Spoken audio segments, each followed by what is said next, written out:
But 100 years later, oh, he pushed out the way. The Negro still is not free. No, he just showed up. 100 years later, the life of the Negro is still sadly crippled by the manacles of segregation and the chains of discrimination. 100 years later, the Negro lives on a lonely island of poverty in the midst of a vast ocean of material prosperity. 100 years later, some of you have come fresh from narrow jail cells. Some of you have come from areas where you quest for freedom. Left you battered by the storms of persecution, staggered by the winds of police brutality. You have been the veterans of creative suffering.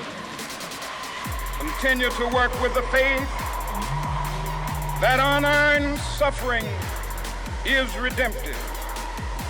Go back to Mississippi.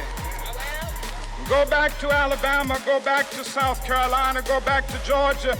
Go back to Louisiana. Go back to the slums and ghettos of our northern cities, knowing that somehow this situation can and will be changed. Let us not wallow in the valley of despair. I say to you today, my friend,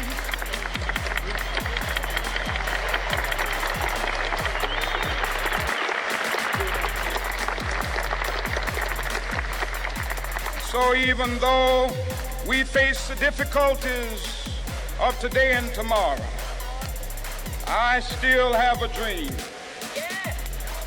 It is a dream deeply rooted in the American dream.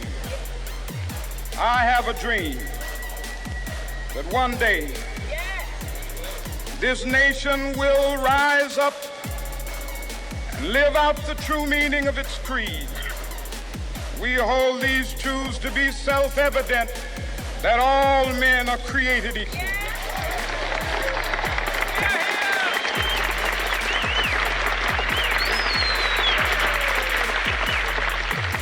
I have a dream that one day on the red hills of Georgia, the sons of former slaves and the sons of former slave owners will be able to sit down together at the table of brotherhood. I have a dream that one day, even the state of Mississippi, a state sweltering with the heat of injustice, sweltering with the heat of oppression, will be transformed into an oasis of freedom and justice. I have a dream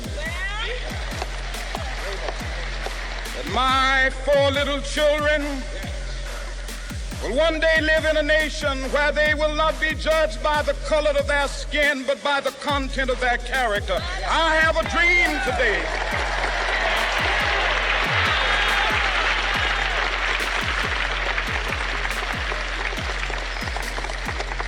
I have a dream that one day down in Alabama, with its vicious racists, with its governor having his lips dripping with the words of interposition and nullification, one day right there in Alabama, little black boys and black girls will be able to join hands with little white boys and white girls as sisters and brothers. I have a dream today.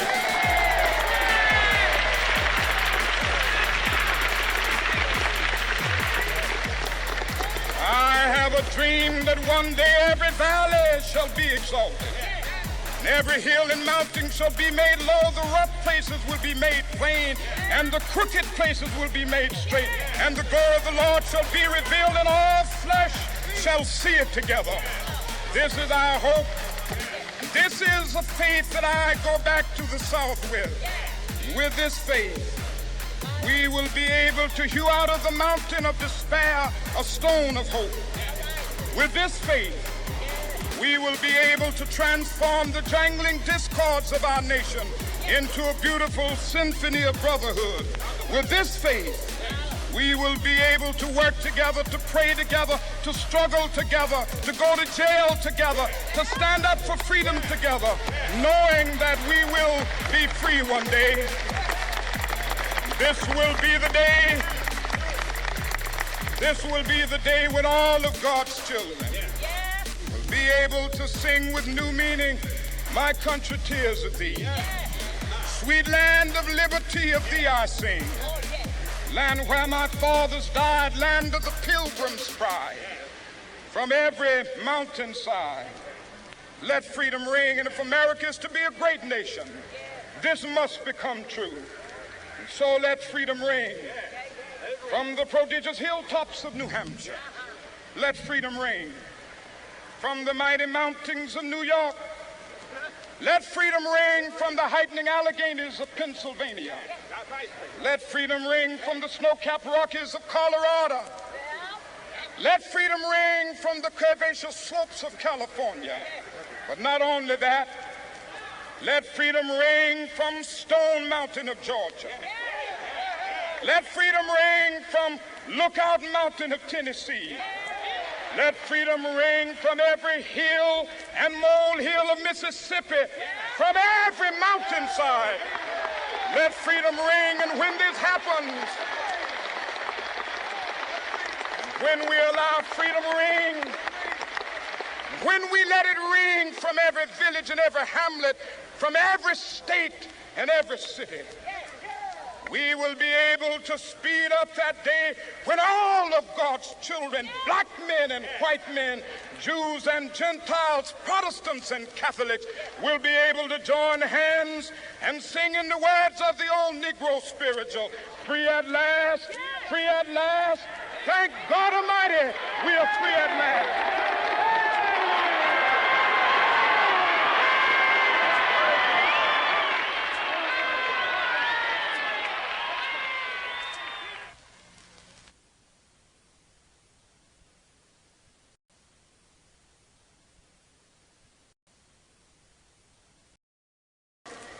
America has given the Negro people a bad check, a check which has come back marked insufficient funds.